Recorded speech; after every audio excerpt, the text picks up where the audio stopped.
So I'm wondering if anyone else has heard this, that the church has no business in politics, because here's the thing. It's not what the Bible teaches. It's not what God tells the church to do. And it's not what the founding fathers told us as a nation to do. From a biblical perspective, from Genesis through Revelations, God talks about politics because politics merely means how people should be governed, the political standpoint on which to govern a people. And from Genesis through Revelation, God talks about that.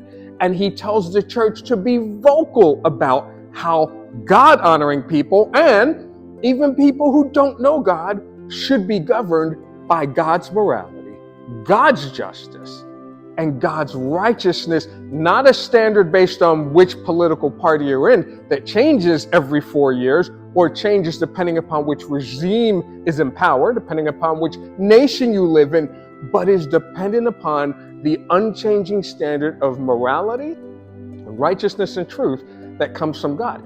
And the founding fathers of this nation agreed, because from presidents to the Supreme Court, including chief justices of the Supreme Court, when this nation was founded, it was built on the understanding that this nation would be a Christian nation, which doesn't mean everyone has to be a Christian, but the morals, the values, the laws, the morality, and the justice of this nation would be Christian. You can look up the people that said, hey, our Constitution is for no one else other than a God-honoring people. You can look up which president said that we are to be a God-honoring people. You can look up when the Supreme Court upheld that our Constitution and our nation is a Christian nation.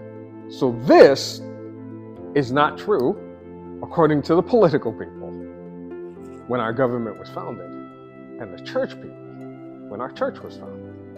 It wasn't true then. This is not true today.